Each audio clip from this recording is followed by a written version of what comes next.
Welcome to Season 2 of the Santam Insure Your Future Money Bootcamp with me, Mapaloma Aku. And me, Maya Fisher-French.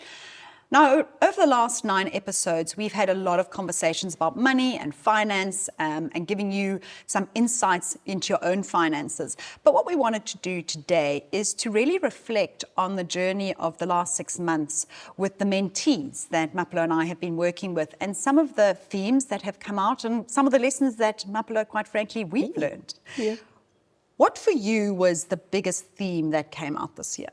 I think the overarching theme for me this year, Maya, was the fact that money loves it when people are in control. Whether you find yourself in a really difficult financial position or you're on the other side where you do have a little bit of extra, but when you have control and you know exactly what you're doing with your money, it has been one of the most powerful lessons even for myself, right? So I'll give an example. One of the mentees joined the program even though she was already under debt review. And I remember thinking to myself, oh, how am I going to help her? She's already under debt review, right? And when I first spoke to her, she said, I'm under debt review, but I'm here to learn everything else because I know for sure that I'm going to get out of debt review. I know the date on which I would have paid all of my debts. I said, wow, incredible. That was one.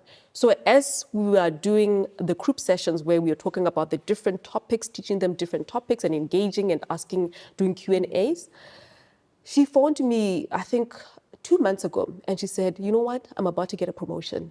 And it's a big one. When I say it's a big one, it's a big, big, big one. And I was so excited for her. And before that, she said, even before I receive that first paycheck, I want to know how to allocate it so that I can get out of debt review much quicker. But even with the other half, I want to start my emergency fund. So she immediately knew, so you see, she was in a place now where money, she could start directing it. I had a very similar experience with one of my mentees where we went into debt review. So he joined it and we realized that when we looked at it that he needed to go into debt review. There was no other way to get out of his financial position. It was hard. It's not easy to make that choice. But the same thing happened. As soon as he went into debt review, he got a promotion.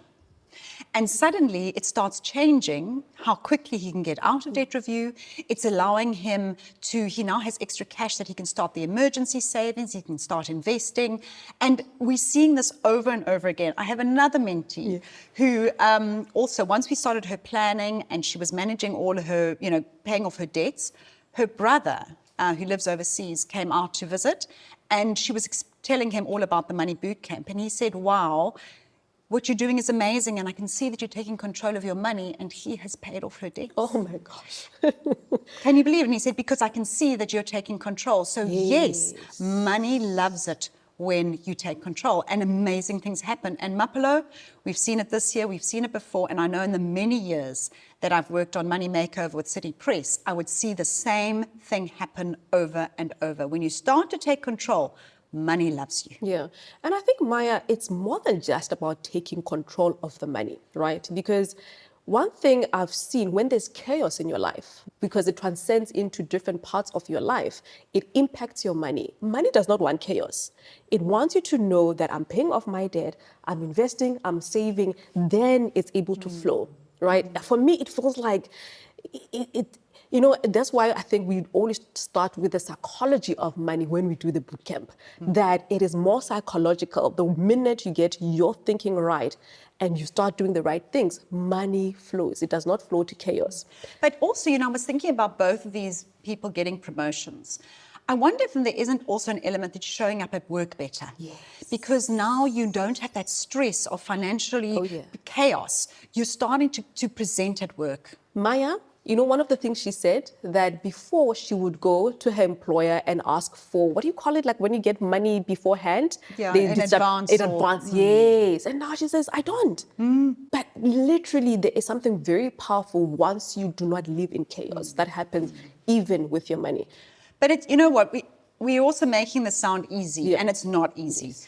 I mean, certainly in my case, with my one mentee had to go into debt review, it took a lot of guts to take that step. So I think we need to talk a little bit about how hard this process is. Oh yeah, I had one mentee, Maya, for the first 2 months of starting the program, they would come on and you can see that they are sort of in the background.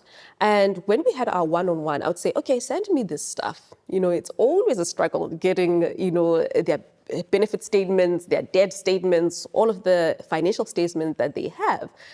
And it took 2 months for them to send me these documents. And I remember just being on a call with them one time, and they said to me, I'm scared. I'm actually terrified. And I could even hear the lump in their voice when they were finally able to say it. I'm afraid to look at just how much debt I have created. And it took even more, I think about 3 weeks. So you do know that I sometimes shout at the mentees. I do. But it's for their benefit. I said, do you want this program to work for you or not? And you are just going to have to rip the bandage open. And one thing that I realized about that mentee specifically, they thought that by getting into the program, they had to be perfect. And I think a lot of people suffer from that they have to be perfect from the get-go. I said, no, the whole point of this program is that we take you from where you are, walk on a journey with you to make sure that you understand how your money works, to start put a plan in place. And literally you could hear the relief in their voice when I said, you're not going to get it all right at the same time. Even if it's $100 extra towards that debt that you do have, it will make a big impact. And just the relief, and they keep on coming back. They are one mentee who just keeps on coming back. Every week they send me updates. And it took... Yes, it took 2 months. 2 months yes, to get to that point. Exactly. And I think that is real, and that really is.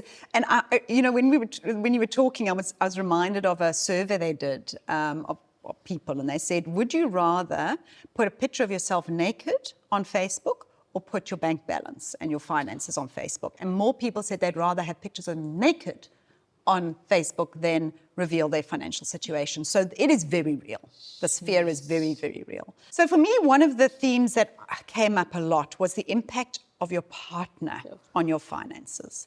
Who you marry and who you partner with, let me tell you, is very, very strategic when it comes to money. I had both of those. I had an amazing couple. He joined every single session. He was fully on board. And you can see they are building wealth together. They have a plan, and it is an amazing thing to watch. But then, of course, I had somebody whose partner's not on the page, who is, unfortunately, has their substance abuse issues, not playing the game, destroying wealth. Yeah. And how do we deal with that? That is very real. That is a very real one, Maya. And I have a mentee exactly going through something similar, where it's even gone to other forms of abuse, right? And again, it has created this chaos in her life, right? They have a child together. He doesn't really pay maintenance. And so it's always trying also to find the fine line between you being a counselor, right? And being a money coach and working the journey with them. And sometimes we do outsource and say, hey, perhaps you do need to see a psychologist, someone who can really deal with the raw emotions of what's happening. But it does impact their finances. If you have a partner who is not contributing to the well-being of your child, it means now more money is coming from you, even though you're trying to fix your finances. But I am happy to say, because we've been walking this journey together, they were able to pay off their debts. So at least they freed up the money to be able to do other stuff that their partner is not doing at the moment. But I think partners are really a big challenge. And I think for many people, often it actually starts with some sort of marriage counseling to try and resolve some of those issues. And I think if your partner's not prepared to even start talking to you about money or revealing their financial position, it's a very big red flag. In fact, I would say that entering into marriage, before you get married to someone, if you cannot have money conversations, it is not going to end well. It really isn't. And the thing about being married or in a partnership, things compound. Right? If you can't have those conversations, you are going to have bigger problems around your finances. So effectively, who you marry or who you decide to partner with, it is one of the biggest decisions you will ever make, not just for your well-being, but your finances as well. And I know one of the things that you and I were chatting about is where a lot of the times you do see the woman, if she's got a child with the partner, but she wants to be independent of him. Yeah. And then she doesn't want to ask for financial support because if she asks for that support, that gives them some kind of emotional leverage. And that's also another big challenge. It's a very big challenge. And I think for me, that's when we can say, let's take a look at what does the law say? What does the law say? Every parent, no matter who you are, you need to take care of the people you've brought into the earth. So sometimes we even consult with lawyers to say, you have to have something in writing, right? It's not about you want something from this person, this is for their child. And, it's laughable, actually, Maya. It is absolutely laughable, the amount that people will say, oh, I'm giving my child X amount, and yet they spend so much on themselves. Do you know how much it costs to have a child and to make sure that you're running a successful household? It is absolutely laughable. And anyone who is listening, I know I'm shouting now. You're definitely on your high horse, yeah? Yes, I'm on my high horse right now. If you have a child and you're not supporting them, I have a very specific word for you, but I will not say it here. What really bothers me, okay, maybe we just is that unfortunately most of the time the child is living with the mother. Yes. And a mother doesn't get to say, I can't afford to put food on the child on the table. How does a father get away with it? And we see this in the maintenance courts. It's like, well, I can't afford it. Yeah. But she doesn't have that choice. So yeah, I agree with you. I think a lot more work needs to be done. Yes, needs to be done on supporting children. Yeah. But another one that also came up, I think, is we often, people who join these programs are often in financial difficulty. Yeah. But sometimes which Mapta and I do have to tell you, we really enjoy it. We've got people who do not have financial difficulties, and they just want to do more with what they have. But sometimes these types of people find it difficult to actually spoil themselves. Oh yeah, I have exactly someone like that. And I think it goes back to money personalities. What is your money personality? And I would say the specific mentee, she is a saver. Okay, she does not want to spend a penny. And I remember we were in the session together and she says, oh, Mapalo, I wanted to increase my pension fund contribution, but I was looking at it that, I'll be left with a very little amount at the end of the day. I said, what is the point? Why are you doing this? What are you scared of? Right? And she said, so she's totally maximizing out more than she needs. Maya? And I think about our interview with Parental in our last episode. Know the number. Exactly. But if she's saving more than the number. Yes. She's doing all the right things. She has her pension fund, she's matching what the employer's contributing. She increases it every year. She has a retirement annuity. She has a discretionary fund. She has life cover. She has, income protection. She has the basic stuff, and she's very young. So she is starting off on the right foot. But she wanted to do more. She was saying, oh no, I want to increase by X amount. And I said, but it leaves you with absolutely nothing. Absolutely nothing at the end of the day. And I said to her, it's okay. You're on the right track. What is it that you want to do for your birthday next year? She's turning 25.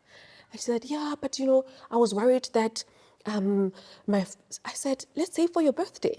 So it's okay also. You're still saving. Exactly. But it's for something. Exactly. So I had also very similar, one of my mentees, she can't spoil herself. And there is a bag, a Louis Vuitton bag that she wants. Yes. But she said she just feels too guilty buying it. So we've created a fund to start saving towards it. So it's the same thing, so that when you reach the number, you feel like you deserve it. Because it's all about tricking our minds, isn't it? But you get some people just stick it on the credit card and they pay, and say, well, I'll figure it out. But there are other people who just don't believe they are worthy of spending money on themselves.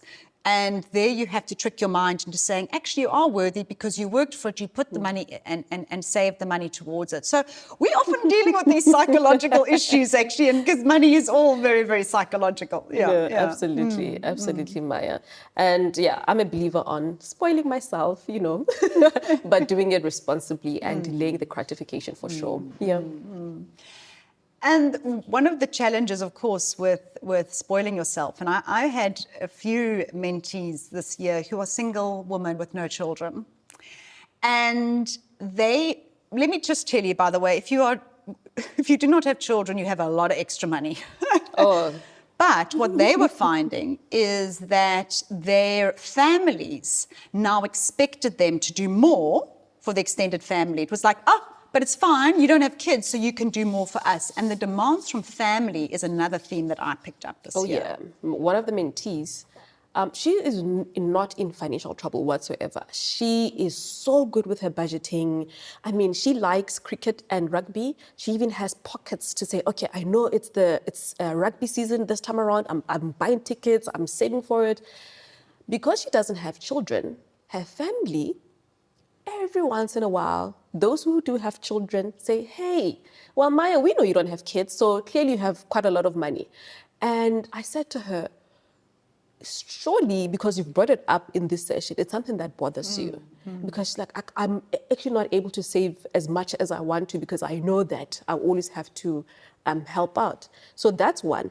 But also even with her, they had this storage, right, that they were all paying, contributing towards. Now she doesn't need the storage, but she keeps on paying for it because, what will my family say?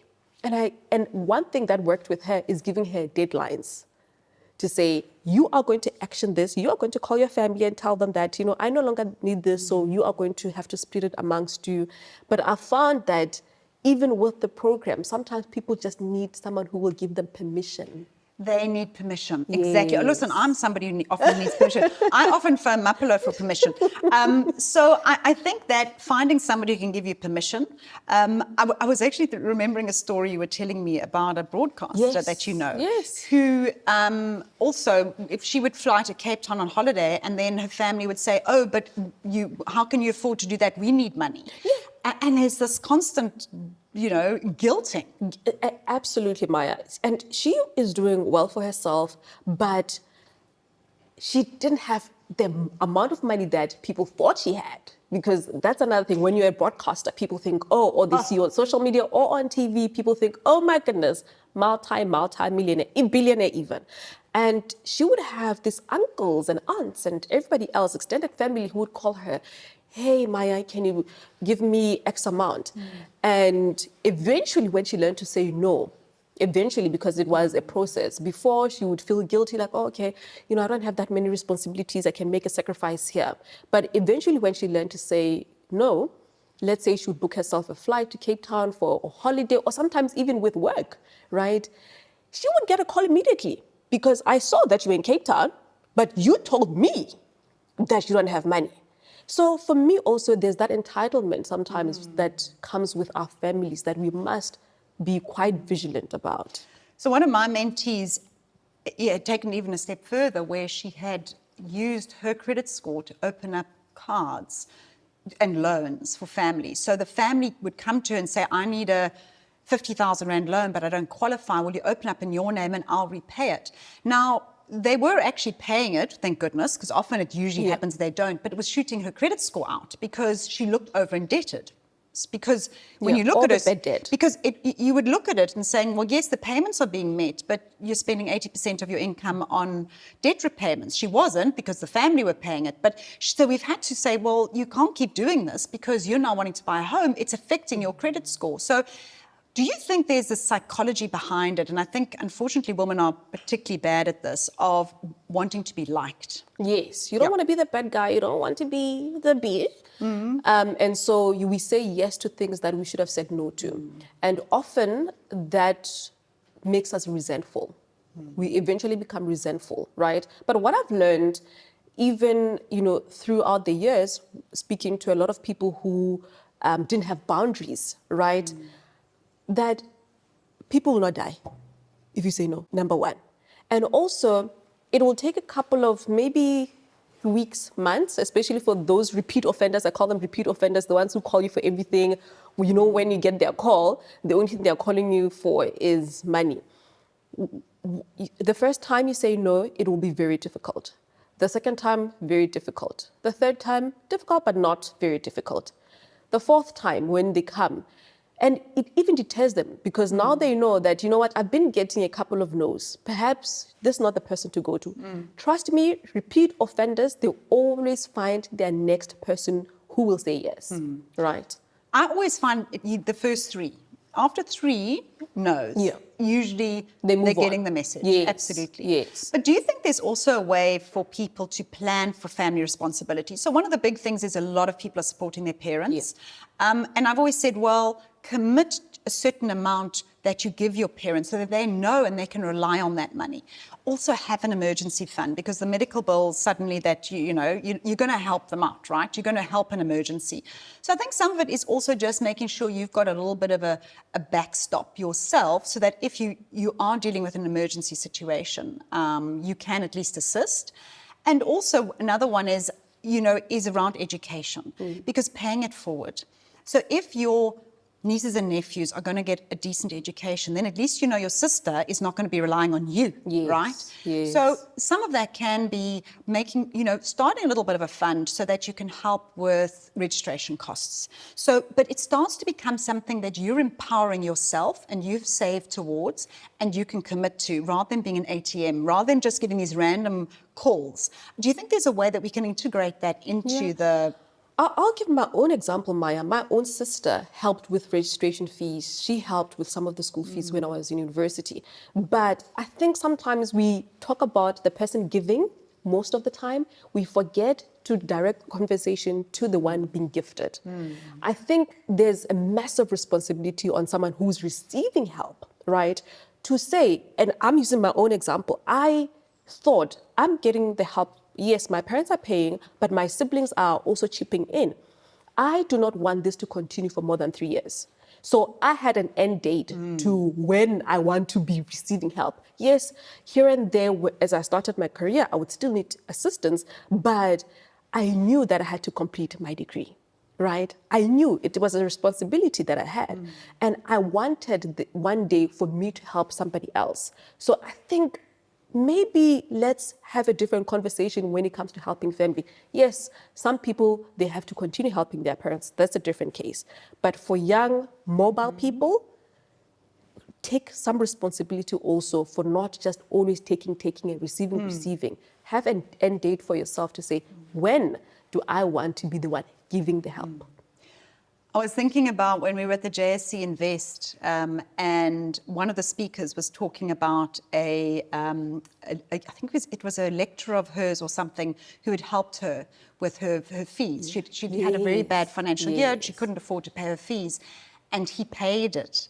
And many years later, when she was very successful in her career, she found him, and he actually, he was struggling a bit financially, and she had calculated if he had invested that money and for the return he would have had, and she gave it back to him as a lump sum. I am getting goosebumps. So that is about gifting. Yes, when you receive something, appreciate it and find a way to pay it forward or pay back or to make a difference in someone else's life. And I think you're right. That's a very important approach. Absolutely, Maya, 100%. Well, Mapelo, I feel a bit sad. This brings us, it's the end of season 2. It's the end of our second, well, we've actually been doing this for 3 years, but we've done two seasons of podcasts. Yes.